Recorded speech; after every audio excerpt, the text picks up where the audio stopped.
Hello दोस्तों, कैसे हैं आप सब। फिर लेकर हाजिर हूँ अपना एक नया वीडियो जिसमें मैंने बताए हैं बहुत ही शानदार शानदार टिप्स एंड ट्रिक्स। चलिए बढ़ते हैं आज के अपने इस वीडियो की तरफ। हमारी जो आज की सबसे पहली टिप है वो है इस तरह के टॉपर्स को लेकर जो हम गर्ल्स फीमेल्स पहनती हैं। तो कभी कभी क्या होता है, ये इतने प्योर कपड़े के होते हैं, इतने सॉफ्ट होते हैं कि जब हम कुछ साइकिल चला रहे हैं, स्कूटी चला रहे हैं या नॉर्मली भी रोड पर भी चल रहे हैं तो हमारी टॉपर जो है हवा से उठने लगती है, उड़ने लगती है। तो उस टाइम पर हमें कभी कभी बहुत ज़्यादा शर्मिंदगी भी होने लगती है कि हमारी टॉपर तो उड़ रही है। और ये वाली हैक जो है आप ट्राई कर सकते हैं अपने कुर्तों के साथ भी, अगर वो आपने प्योर कपड़ों की इस तरह के शिफॉन वाले कपड़ों की खरीदी है। इसके लिए आपको कुछ पुराने सिक्के चाहिए होंगे और ये सिक्के बाद में आप यूज़ भी कर सकते हैं। साथ ही हम लेंगे डबल साइडेड टेप। ये वाली जो टेप है मार्केट में इजीली मिल जाती है और हर एक सिक्के के पीछे आपको टेप का छोटा सा टुकड़ा चिपका देना है और उसके बाद से इस टेप को हम अच्छे से टक कर देंगे अपने टॉपर में। तो अगर टॉपर जैसे आपको दिख रही है नॉर्मल साइज की है तो 3 सिक्के काफ़ी हैं एक साइड के लिए। इस तरह से टेप के छोटे छोटे टुकड़े लेंगे और इनको सिक्कों के साथ चिपका देंगे। उससे होगा ये कि हमारी टॉप जो है वो एक साइड से यानी कि आगे की साइड से भारी हो जाएगी। आप चाहें तो पीछे की साइड भी यही काम कर सकते हैं। मैं यहाँ पर सिर्फ आगे आपको चिपका के दिखा रही हूँ। सिक्कों को चिपका दीजिए। आगे हम 3 सिक्के चिपकाने वाले हैं और हमारे जो टॉप का ऊपरी पार्ट है यानी कि फ्रंट वाला पार्ट है वो बिल्कुल भी हल्का नहीं रहेगा, अब वो भारी रहेगा, सिक्कों की वजह से उड़ेगा नहीं। तो जब भी आप चलेंगे, जब भी आप स्कूटी चला रहे हैं या फिर साइकिल भी चला रहे हैं, लड़कियां जो होती हैं वो साइकिल वगैरह चलाती हैं तो टॉपर होती है, तो इस तरह से उनको किसी भी तरह की शर्मिंदगी का भी सामना नहीं करना पड़ेगा। साथ ही जो है उनकी टॉपर भी बहुत अच्छी सी हो जाएगी, एकदम भारी सी हो जाएगी, जैसे चाहें वैसे चलें, बिल्कुल भी प्रॉब्लम नहीं आएगी। होप करती हूँ ये आइडिया आपको पसंद आया होगा और ये आइडिया पसंद आया है तो वीडियो को यहीं पॉज करिए, लाइक करिए, फिर आगे बढ़िए। चलिए दोस्तों बढ़ते हैं अपने नेक्स्ट टिप्स की तरफ। हमारी जो नेक्स्ट टिप है वो है अगरबत्ती के खाली डब्बों को लेकर। जब भी अगरबत्ती का डब्बा हम लोग खाली करते हैं, घर में होता है मोस्टली लेडीज यही करती हैं कि उसको फेंक देती हैं, लेकिन अगरबत्ती के डब्बे में भी इतनी ज़्यादा स्मेल होती है कि हम चाहें तो इसका इस्तेमाल आराम से आगे के 15-20 दिनों तक कर सकते हैं।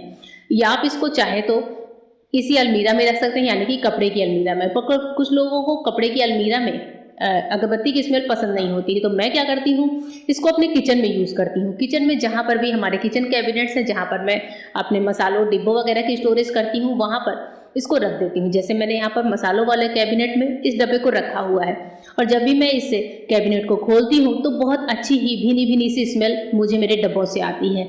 और इस तरह से अगरबत्ती का डब्बा जो है पूरे 1 महीने तक मेरी कैबिनेट को स्मेल देता रहता है, सुगंध देता रहता है।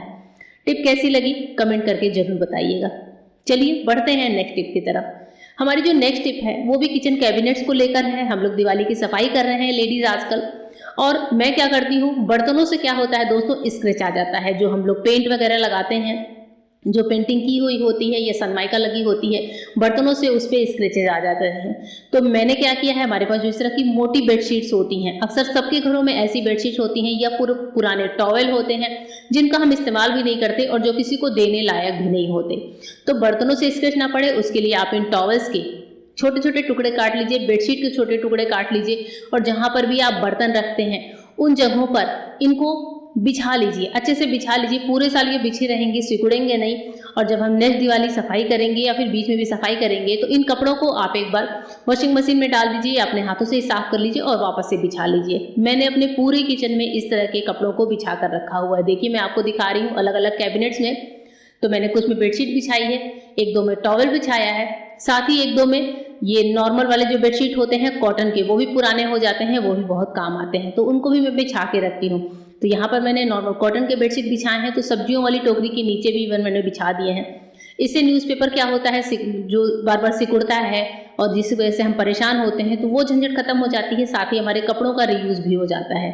तो इस तरह से इन बेडशीट को फेंकने की बजाय अपने इन जगहों पर बिछाइए, बर्तनों से होने वाले स्क्रैच भी नहीं होगी, साथ ही ये देखने में भी अच्छे लगेंगे। अगर आपका किचन किसी के सामने खुला भी है, आप खोलते भी हैं, तो भी आपको देखकर अच्छा लगेगा, देखने वाले को भी अच्छा लगेगा।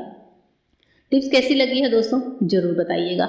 चलिए बढ़ते हैं अपने नेक्स्ट टिप की तरफ। इस तरह की जो पॉलीथीन की थैलियाँ होती हैं उनका हम इस्तेमाल करने वाले हैं आज अपने बच्चों के लिए। जी हाँ, हमारे घर में छोटे बच्चे होते हैं और वो खाना खाते समय खुद के मुंह में खाना कम लेकिन अपने ड्रेसेस को खाना ज़्यादा खिला देते हैं। कभी दाल गिरा देते हैं, कभी कढ़ी गिरा देते हैं। तो उस टाइम पर कपड़े गंदे होते हैं और हर बार बच्चे एप्रन पहनना नहीं चाहते। तो इस तरह से मैं आपको एक छोटा सा ऑर्गेनाइजर बनाना बताऊंगी जो आप अपने बच्चों को हर बार पहना सकते हैं। जब भी वो खाना खाने बैठे, जब भी वो चाय पी रहे हैं, दूध पी रहे हैं, खाना खा रहे हैं, तो आप बच्चों को इसको पहना दीजिए। इसके लिए आपको एक सिंपल सी पॉलीथीन शीट लेनी है और इसका जो पीछे का हिस्सा है उसको कट करके अलग कर देना है, जिससे ये नीचे से भी पूरा अच्छे से खुल जाए।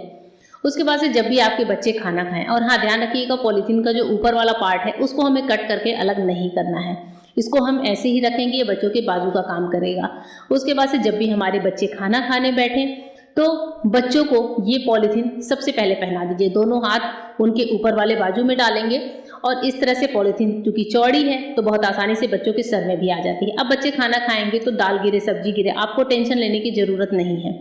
बच्चे कुछ भी नहीं गिराएंगे और गिराएंगे भी तो वो पॉलीथीन के ऊपर गिरेगा, पॉलीथीन को उठाकर आप फेंक भी सकते हैं। तो घर में छोटे बच्चे हैं तो इस तरह का आइडिया जरूर फॉलो करिएगा। नेक्स्ट जो है टिप है फ्रिज की क्लीनिंग को लेकर है। फ्रिज जब हमारा बहुत गंदा हो जाता है, स्पेशली वो तब जब हम फ्रिज को अपने किचन में रखते हैं। जैसे मेरा ये फ्रिज किचन में होता है और तड़के वगैरह की इतनी ज़्यादा तेल के छींटे कभी आ जाते हैं तो उसमें से फ्रिज की क्लीनिंग करना बहुत मुश्किल हो जाता है। तब मैं क्या करती हूँ कि लेमन का एक पीस ले लेती हूँ। यहाँ पर मैंने लेमन लिया है हाफ, और इसमें हम डालेंगे नमक। नमक को अच्छे से लेमन के अंदर एडजस्ट कर देंगे, यानी कि नमक को जाने देंगे लेमन के अंदर। और यहाँ पर आप लेमन के छिलकों का भी इस्तेमाल कर सकते हैं। हम क्या करेंगे, इस नमक वाले नींबू से फ्रिज को इस तरह से रब कर देंगे और बहुत टाइम नहीं लगता है दोस्तों, 2 से 3 मिनट में पूरे फ्रिज पर आप आसानी से रब कर सकते हैं। और बहुत ही आसान तरीका है एकदम सस्ते में अपनी फ्रिज की क्लीनिंग का, क्योंकि हम लोग जो कोलिन वगैरह खर्चा करते हैं वो एक एक्स्ट्रा ही खर्चा होता है और इस लेमन पील से या फिर लेमन से फ्रिज की सफाई भी बहुत आसान होती है। इस तरह से पूरे फ्रिज पर आप अच्छे से रब कर दीजिए और अगर लेमन में थोड़ा जूस है तो लेमन को हल्का हल्का स्क्वीज भी कर लीजिए। उसके बाद से मैंने विनेगर डालकर रखा हुआ होता है एक स्प्रे बॉटल में, जो व्हाइट विनेगर होती है वही है, और उससे थोड़ा सा स्प्रे कर दीजिए और फिर किसी सिंपल कपड़े से इसको पोंछ दीजिए। किसी कॉटन के कपड़े से, आपको अलग से पानी वगैरह लगाने की ज़रूरत नहीं होगी। आप देखिए फ्रिज की चिकनाई पूरी तरह से खत्म हो चुकी है और फ्रिज कितना बढ़िया साफ एकदम क्लीन दिख रहा है। और अब फ्रिज ऐसा दिखता है जिसमें आप अपना फेस भी देख सकते हैं। तो फ्रिज की इस तरह से क्लीनिंग जरूर करके देखिएगा, आपको बहुत ज़्यादा अच्छा लगेगा। पूरे फ्रिज को इसी तरह हम क्लीन कर सकते हैं जिससे कि इसमें अपना इवन फेस तक देख सकते हैं। तो दोस्तों ये टिप कैसी लगी? चलिए आगे बढ़ते हैं अपने आगे वाली टिप की तरफ। हमारी जो नेक्स्ट टिप है वो है जीन्स की फोल्डिंग को लेकर। जीन्स हम लोग कभी फोल्ड करते हैं तो वो जगह ज़्यादा लेती है, कभी हम इसको ट्रेवल में लेकर जाते हैं या फिर कभी कबर्ड में ही रखना होता है। उसके लिए बहुत ही आसान सी सिंपल सी फोल्डिंग है कि जीन्स के दोनों पैरों वाले पार्ट को इस तरह से फ्रंट की ओर मोड़ दीजिए और उसके बाद से दोनों साइड्स को बीच से यहाँ पर इस तरीके से मिला दीजिए। और अब हम इसको फोल्ड करेंगे 3 पार्ट्स में। 3 पार्ट्स में कुछ इस तरीके से, बहुत ही सिंपल तरीका है। 3 पार्ट्स में फोल्ड करते ही जीन्स हो जाता है एकदम छोटे से टुकड़े के जैसा। अब इसको आप कहीं भी अलमीरा में सेट कर सकते हैं, ट्रेवल बैग में लेके जा सकते हैं, जहां पर भी चाहें। इस तरीके से आप जीन्स को बहुत आसानी से कम जगह में ही कैरी कर सकते हैं। जीन्स को एक और तरीके से फोल्ड करना दिखा रही हूँ कि जीन्स के दोनों पैरों को मैंने आपस में इस तरह से जोड़ लिया है और बीच का जो मियानी वाला पार्ट है इसको भी बीच में टक कर लेंगे। और अब यहाँ से पैरों से उठाते हुए ऊपर तक अच्छे से मिला लीजिए और उसके बाद से इस तरह से फोल्ड करेंगे कि एक सिरा अंदर के दूसरे सिरे में इस तरह से टक कर लीजिए और बस लीजिए, हमारी जीन्स की बहुत सुंदर सी फोल्डिंग बनकर तैयार है। इस तरह से करने से जीन्स बहुत कम जगह लेते हैं, आसानी से आप इन्हें कहीं भी रख सकते हैं। तो दोस्तों आज की वीडियो कैसी लगी जरूर बताइएगा। फिर मिलती हूँ मेरे नए वीडियो में, तब तक के लिए गुड बाय, थैंक यू।